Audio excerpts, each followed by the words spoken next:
This is an audio reading of the book, Moby Dick, or The Whale. The book will, by necessity, be broken down into multiple parts. This is the first part. Chapter 1. Loomings. Call me Ishmael. Some years ago, never mind how long precisely, having little or no money in my purse and nothing particular to interest me on shore, I thought I would sail about a little and see the watery part of the world. It is a way I have of driving off the spleen and regulating the circulation. Whenever I find myself growing grim about the mouth, whenever it is a damp, drizzly November in my soul, whenever I find myself involuntarily pausing before coffin warehouses and bringing up the rear of every funeral I meet, and especially whenever my hypos get such an upper hand of me that it requires a strong moral principle to prevent me from deliberately stepping into the street and methodically knocking people's hats off, then I account it high time to get to sea as soon as I can. This is my substitute for pistol and ball. With a philosophical flourish, Cato throws himself upon his sword. I quietly take to the ship. There's nothing surprising in this. If they but knew it, almost all men in their degree, some time or other, cherish very nearly the same feelings towards the ocean with me. There now is your insular city of the Manhattoes, belted round by wharves as Indian Isles by coral reefs. Commerce surrounds it with her surf. Right and left, the streets take you waterward. Its extreme downtown is the Battery, where that noble mole is washed by waves and cooled by breezes, which a few hours previous were out of sight of land. Look at the crowds of water-gazers there. Circumambulate the city of a dreamy Sabbath afternoon. Go from Corlear's Hook to Coenties Slip, and from thence by Whitehall northward. What do you see? Posted like silent sentinels all around the town, stand thousands upon thousands of mortal men fixed in ocean reveries. Some leaning against the spiles, some seated upon the pierheads, some looking over the bulwarks of ships from China, some high aloft in the rigging, as if striving to get a still better seaward peep. But these are all landsmen, of weekdays pent up in lath and plaster, tied to counters, nailed to benches, clinched to desks. How then is this? Are the green fields gone? What are they here? But look, here come more crowds, pacing straight for the water and seemingly bound for a dive. Strange. Nothing will content them but the extremest limit of the land. Loitering under the shady lee of yonder warehouses will not suffice. No. They must get just as nigh the water as they possibly can without falling in. And there they stand. Miles of them, leagues. Inlanders all. They come from lanes and alleys, streets and avenues, north, east, south, and west. Yet here they all unite. Tell me, does the magnetic virtue of the needles of the compasses of all those ships attract them thither? Once more, say you are in the country, in some high land of lakes. Take almost any path you please, and 10 to 1 it carries you down in a dale, and leaves you there by a pool in the stream. There is magic in it. Let the most absent-minded of men be plunged in his deepest reveries. Stand that man on his legs, set his feet a-going, and he will infallibly lead you to water, if water there be in all that region. Should you ever be athirst in the great American desert, try this experiment if your caravan happen to be supplied with a metaphysical professor. Yes, as everyone knows, meditation and water are wedded forever. But here is an artist. He desires to paint you the dreamiest, shadiest, quietest, most enchanting bit of romantic landscape in all the valley of the Saco. What is the chief element he employs? There stand his trees, each with a hollow trunk, as if a hermit and a crucifix were within. And here sleeps his meadow, and there sleep his cattle, and up from yonder cottage goes a sleepy smoke. Deep into distant woodlands wends a mazy way, reaching to overlapping spurs of mountains bathed in their hillside blue. But though the picture lies thus tranced, and though this pine tree shakes down its sighs like leaves upon this shepherd's head, yet all were vain, unless the shepherd's eye were fixed upon the magic stream before him. Go visit the prairies in June, when for scores on scores of miles you wade knee-deep among tiger lilies. What is the one charm wanting? Water. There is not a drop of water there. Were Niagara but a cataract of sand, would you travel your 1,000 miles to see it? Why did the poor poet of Tennessee, upon suddenly receiving 2 handfuls of silver, deliberate whether to buy him a coat, which he sadly needed, or invest his money in a pedestrian trip to Rockaway Beach? Why is almost every robust, healthy boy with a robust, healthy soul in him, at some time or other crazy to go to sea? Why upon your first voyage as a passenger, did you yourself feel such a mystical vibration, when first told that you and your ship were now out of sight of land? Why did the old Persians hold the sea holy, Why did the Greeks give it a separate deity, an own brother of Jove? Surely all this is not without meaning. And still deeper, the meaning of that story of Narcissus, who, because he could not grasp the tormenting, mild image he saw in the fountain, plunged into it and was drowned. But that same image we ourselves see in all rivers and oceans. It is the image of the ungraspable phantom of life. And this is the key to it all. Now, when I say that I am in the habit of going to sea whenever I begin to grow hazy about the eyes and begin to be overconscious of my lungs, I do not mean to have it inferred that I ever go to sea as a passenger.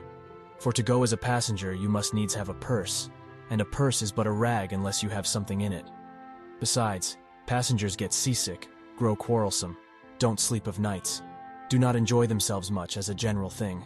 No, I never go as a passenger, nor, though I am something of a salt, do I ever go to sea as a commodore, or a captain, or a cook. I abandon the glory and distinction of such offices to those who like them. For my part, I abominate all honorable, respectable toils, trials, and tribulations of every kind whatsoever. It is quite as much as I can do to take care of myself, without taking care of ships, barks, brigs, schooners, and whatnot. And as for going as cook, though I confess there is considerable glory in that. A cook being a sort of officer on shipboard, yet somehow I never fancied broiling fowls. Though once broiled, judiciously buttered, and judgmatically salted and peppered, there is no one who will speak more respectfully, not to say reverentially, of a broiled fowl than I will. It is out of the idolatrous dotings of the old Egyptians upon broiled ibis and roasted river horse that you see the mummies of those creatures in their huge bakehouses, the pyramids. No, when I go to sea, I go as a simple sailor, right before the mast, plumb down into the forecastle, aloft there to the royal masthead. True, they rather order me about some, and make me jump from spar to spar, like a grasshopper in a May meadow. And at first, this sort of thing is unpleasant enough. It touches one's sense of honor, particularly if you come of an old established family in the land, the Van Rensselaers, or Randolphs, or Hardicanutes. And more than all, if just previous to putting your hand into the tar pot, you have been lording it as a country schoolmaster, making the tallest boys stand in awe of you. The transition is a keen one, I assure you, from a schoolmaster to a sailor, and requires a strong decoction of Seneca and the Stoics to enable you to grin and bear it. But even this wears off in time. What of it, if some old hunks of a sea captain orders me to get a broom and sweep down the decks? What does that indignity amount to, weighed, I mean, in the scales of the New Testament? Do you think the Archangel Gabriel thinks anything the less of me, because I promptly and respectfully obey that old hunks in that particular instance? Who ain't a slave? Tell me that. Well then, however the old sea captains may order me about, however they may thump and punch me about, I have the satisfaction of knowing that it is all right, that everybody else is one way or other served in much the same way, either in a physical or metaphysical point of view, that is. And so the universal thump is passed round, and all hands should rub each other's shoulder blades and be content. Again, I always go to sea as a sailor, because they make a point of paying me for my trouble, whereas they never pay passengers a single penny that I ever heard of. On the contrary, passengers themselves must pay. And there is all the difference in the world between paying and being paid. The act of paying is perhaps the most uncomfortable infliction that the two orchard thieves entailed upon us. But being paid, what will compare with it? The urbane activity with which a man receives money is really marvelous, considering that we so earnestly believe money to be the root of all earthly ills, and that on no account can a moneyed man enter heaven. Ah, how cheerfully we consign ourselves to perdition. Finally, I always go to sea as a sailor, because of the wholesome exercise and pure air of the forecastle deck. For as in this world, headwinds are far more prevalent than winds from astern, that is, if you never violate the Pythagorean maxim. So for the most part, the Commodore on the quarterdeck gets his atmosphere at second hand from the sailors on the forecastle. He thinks he breathes it first, but not so. In much the same way, do the commonalty lead their leaders in many other things, at the same time that the leaders little suspect it. But wherefore it was that after having repeatedly smelt the sea as a merchant sailor, I should now take it into my head to go on a whaling voyage. This, the invisible police officer of the fates, who has the constant surveillance of me, and secretly dogs me, and influences me in some unaccountable way, he can better answer than anyone else. And doubtless, my going on this whaling voyage formed part of the grand program of Providence that was drawn up a long time ago.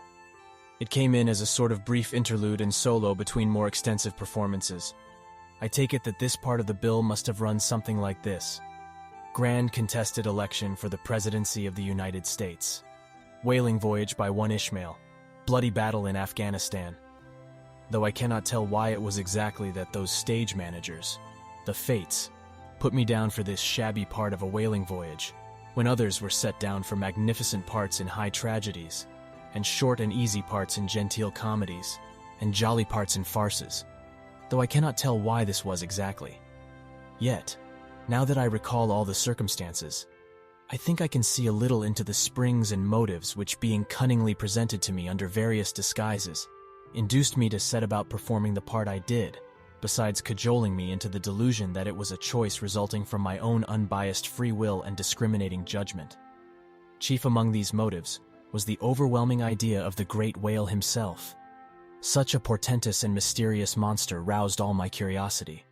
Then the wild and distant seas where he rolled his island bulk, the undeliverable, nameless perils of the whale. These, with all the attending marvels of 1,000 Patagonian sights and sounds, helped to sway me to my wish. With other men, perhaps, such things would not have been inducements, but as for me, I am tormented with an everlasting itch for things remote. I love to sail forbidden seas and land on barbarous coasts. Not ignoring what is good, I am quick to perceive a horror, and could still be social with it. Would they let me? Since it is but well to be on friendly terms with all the inmates of the place one lodges in. By reason of these things, then, the whaling voyage was welcome. The great floodgates of the wonder-world swung open, and in the wild conceits that swayed me to my purpose, two and two there floated into my inmost soul, endless processions of the whale, and, mid most of them all, one grand hooded phantom, like a snow hill in the air. This concludes Chapter 1. To be notified when the next chapter is available, and to hear other great stories, including original, never-before-published audio works, please subscribe and turn on notifications. I've been your narrator, saying, thanks for listening to Audio Escapes.